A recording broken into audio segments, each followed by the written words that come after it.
Hey folks, hello and welcome to WTF is Founder's Office. In today's episode, we've got a very special guest with us, Mr. Arshdeep Sharma. Arshdeep has been phenomenally successful in the strategy, operations, and CEO's office, founder's office roles.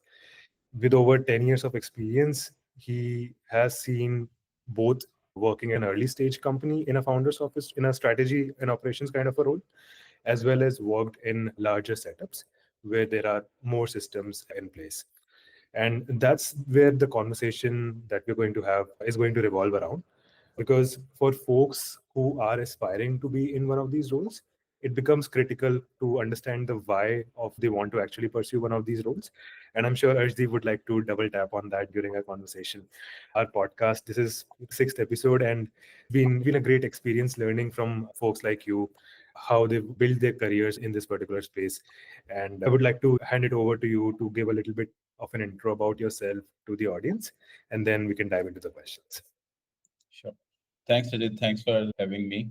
And I think it's a brilliant initiative to basically capture information and thoughts of various folks so that it can help people who are interested in these kind of roles, right?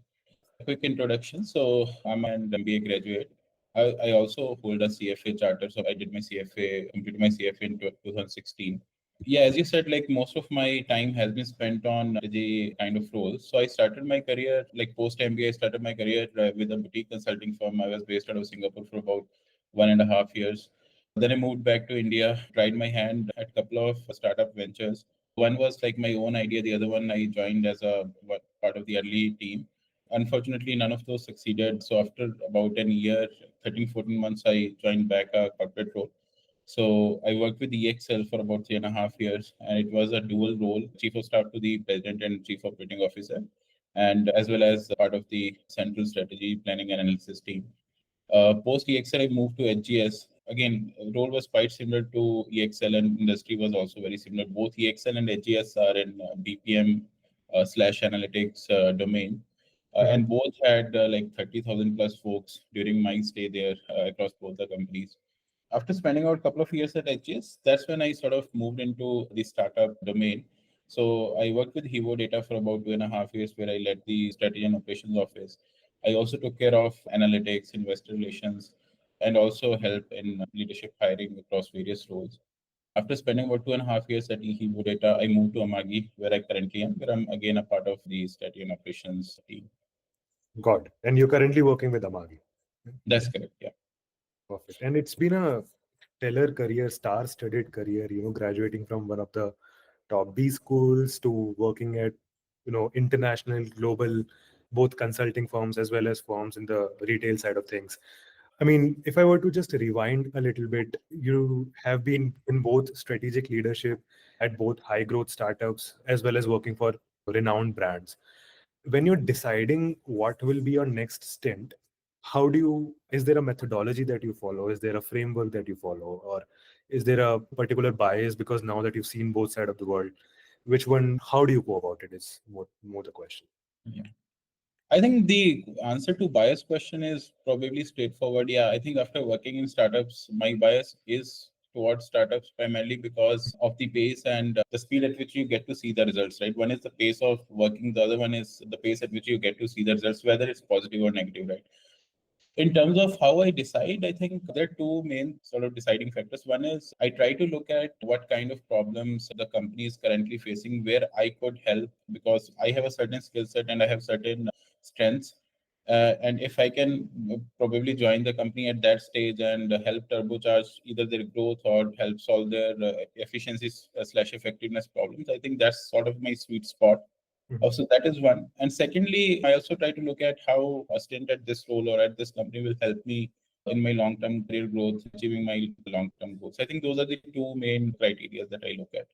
Understood. So alignment with your own long-term goals is a key aspect that I would like to highlight from that takeaway that you should be Yeah. very clear on what you want to do in your career and not just going by the brand names. A lot of the times, what happens is a big leader from a major organization would probably put it out there on the LinkedIn that they are looking for a chief of staff or something like that. And there would be thousands of applicants without even thinking that, is this the right company for me? Is this where I want to progress my career. So very well said, and thank you for sharing that.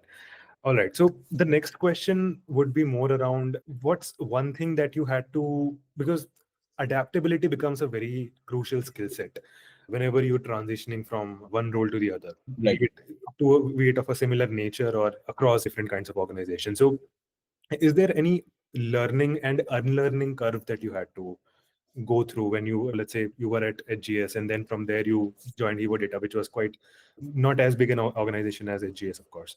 So did you have to unlearn a few set ways of working or culture or anything? Yeah. Was it an easy transition? How did you go about it?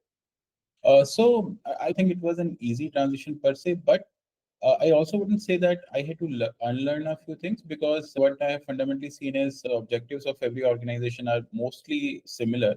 I mean, the specifics might change, but at a meta level, they're trying to achieve something in a given period of time, right? What does change is the environment and the culture within the organization. And when I say culture, I don't really mean only the software aspects. I also mean the way of doing things in terms of the two dimensions, right? One is how much accurate you want to be, and second, how fast do you want to deliver result, right? Yeah. So all of those things are the ones that change. I think fundamentally business is business. Like, those aspects don't really change that much.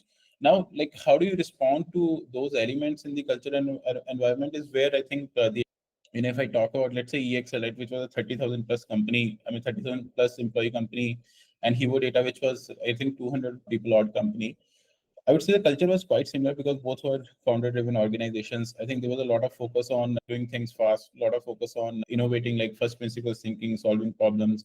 So essentially, founders drove the culture, and that's what you could experience, and that's where you need to react to. And while there can be other organizations where I think, again, fundamentals are the same, but the culture may focus more on the software aspects, that how do you build relationships with people, how do you be good on the software aspects as well. So I think those kind of things do change, and that's where probably understanding the environment and culture and responding to that stimuli accurately is what you need to learn, I would say. Right, right. And personally, for me as well, I mean, I can relate to it on a personal note as well, because when I moved from Goldman Sachs to Lucidity, which back then it was a six-member company, the, the pace at which we ship things versus the accuracy, there has to be a fine balance between those. At larger organizations, like you said, there is more emphasis on making sure that the figures and data set, all those things that we are publishing, they are 100% correct, because the scale at which the people or the audience is looking Your at us. opportunity cost basically increases once you grow. Correct. Yeah. Absolutely, absolutely. Right. So to the folks who are out there listening to this, this is one thing that you might want to, or this is one thing that you can experience when you're transitioning from a larger organization to a smaller one. Talking more about how your how you operate on a day-to-day basis, heading strategic teams and strategic initiatives, new initiatives. And one of the things that people often do in these roles is building out OKRs or roadmaps, balancing between long-term bets versus quick wins, right? So, and typically in smaller organizations, the founder has always made it a mandate that they wanted yesterday. Right. And so essentially it becomes everything is urgent, everything has a deadline to it. So when you're strategizing these things, how do you prioritize between whether I should put more focus on my long-term objectives or should I do things that will get me the results tomorrow itself? I think the most important thing there is to have clarity on your North Stars. Like, what exactly are you chasing and when do you want to achieve it, right? Usually, North Stars are long term, maybe 2 to 3 years down the line, but you break those down into smaller goals, which are maybe short, medium, or long term, right? Now, for the short and medium term goals, what you basically need to do is look at the outcomes that you want in what period of time. And similarly, for long term goals, what's the output that you want, like the classic input, output, outcome framework, right? Now, like, once you have those, that let's say at t is equal to 5, I'm going to meet these many outcomes and these many outputs. And if you think there is a trade-off between what you can do versus what's the bandwidth that you have, that's when you probably need to have a discussion with your leadership or founding team to basically get a sense, like, what out of these, what is that we really want to prioritize, because there is a bandwidth constraint, right? Now, I would just put a caveat there. If there is something which is pretty straight, I want to use the word straightforward, but like which you can see is high value and you can execute in a very short time, you should go for that. So you shouldn't really try to put that into a plan, but that's something that you really need to do. You should go for that, and you may need to stretch. You should stretch for that. But beyond that, if you're really planning, whenever there's a trade-off, what basically helps is having that conversation with your leadership and your founding team to understand what exactly do we want to achieve and where, and how many of these goals are actually aligned to our North Stars. Because sometimes you can theoretically see maybe this gets aligned to that North Star. But sometimes when you do a maybe L2, L3 kind of a discussion, you'd find a few gaps and there are a few initiatives that you tend to deprioritize. It all depends on that conversation and really going into the basics and details of what exactly are you trying to achieve. Got it. Got it. Sorry, it's And not a straightforward answer, but I know. But yeah, I don't think there's a straightforward answer to this question. It right, all depends. Manage your stakeholders well and actually understand what's doable and what's not doable. right. And one thing that I resonated with a lot in that answer was alignment with stakeholders is paramount. People, often talk about stakeholder management and communication being in every JD that you would see out there for hiring for one of these roles. Stakeholder management would always be mentioned, and people don't really understand that what stakeholder management is.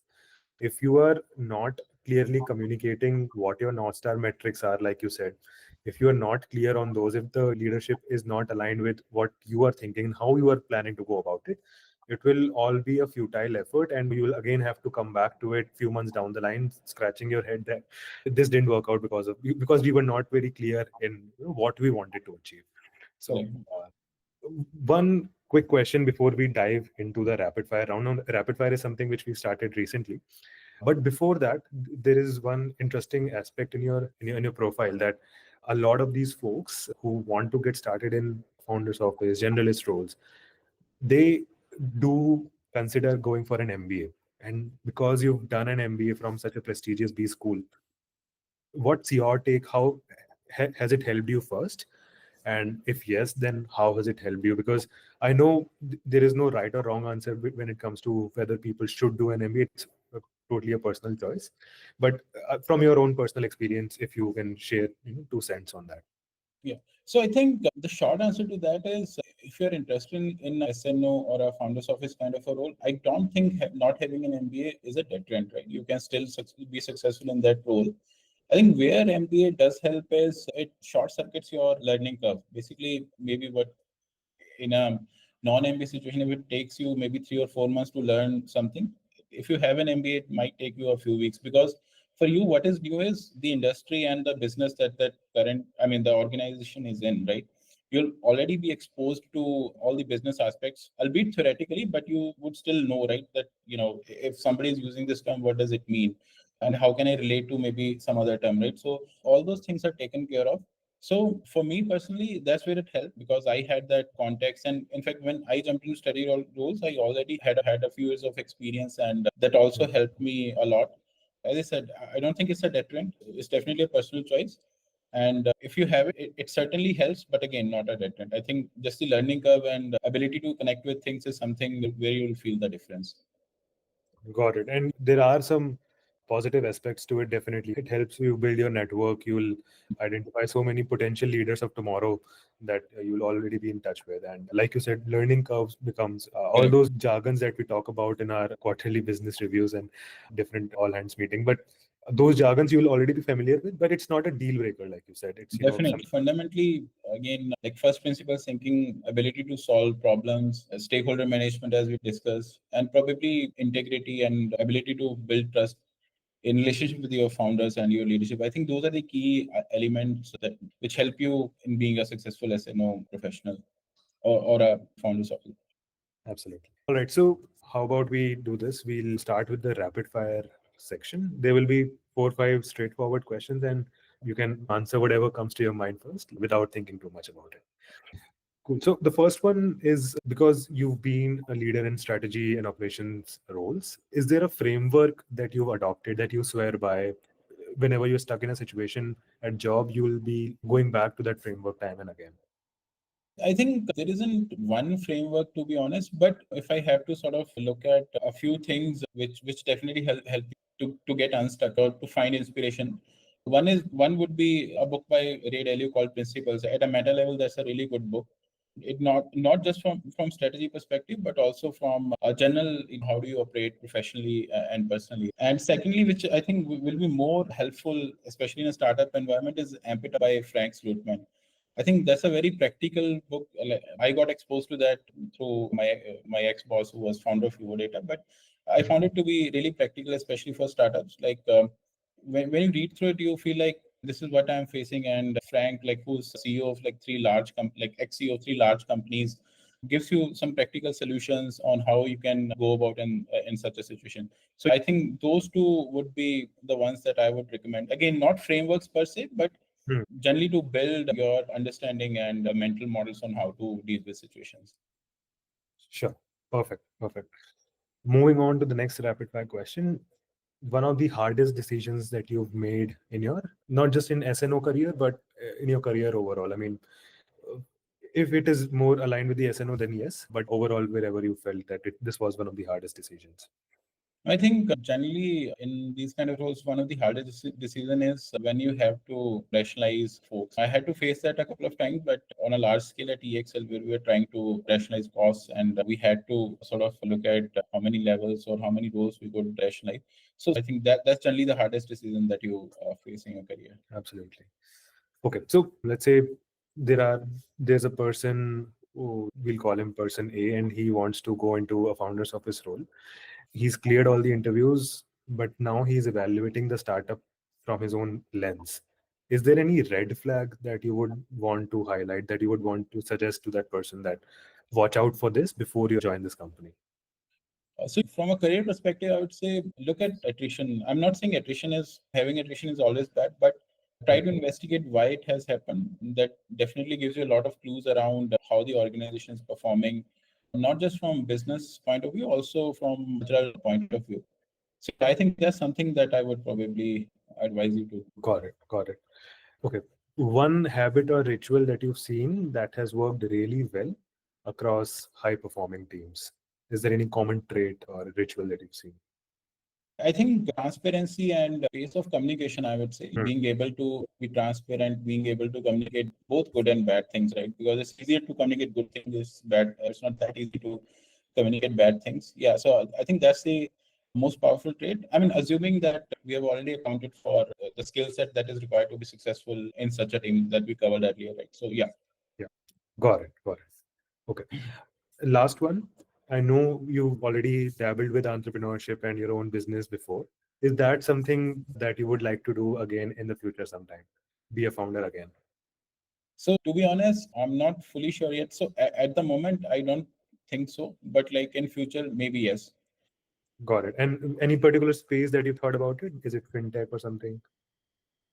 Haven't really. So basically, my strength, like beyond SNO, I think my sort of strength is finance because I'm a CFA and I did my MBA in finance, and that's something that sort of I enjoy as well. So probably something to do with the markets, but again, I won't call it a very solid plan yet. But whenever that happens, I would love to, we'll be rooting for you and we'll be your well wishers, and whatever way we can help you, would love to do that. Yeah. Sure, sure. Thanks. Right. Okay. I think that's pretty much all from my side. But before we wrap up, any advice for young folks who are looking to build a career in SNO, founder's office, chief of staff, how to survive in these roles or how to get into one of these roles? Any last word of advice? One strong advice would be to understand why you want to go into these roles. Be very clear into it. General perception, which is actually true, is that you get exposed to a lot of new areas. The learning curve is really good, and you get to learn a lot of new things. But the downside can also be that these roles are not highly structured, right? So if you know why you want to do this role and what's the outcome that you're expecting out of this role, let's say after 2 to 3 years, like for how long you want to stay in this role, I think having that clarity really helps so that you can really focus on the long term and not be bothered by the day-to-day ups and downs which you might face in such a role. Because, as I said, it's inherently an unstructured role, especially in startups. Right. So if you're not sure about the why, then you will struggle sooner or later. So ask these questions, ask the hard questions upfront Correct. before you start to fantasize these glamorous jobs that are there in the market. Great, great. I think, yeah, all from my side, Arshdeep. Really, really grateful for you taking out the time on a weekend. I know that you had other commitments as well. So, really appreciate it. And let's stay in touch to folks out there. I'll leave Arshdeep's LinkedIn down below in the comment section. And if you have any questions, feel free to reach out to him as well. But that's all for today's episode. Thanks for dialing in. We'll catch you in the next one.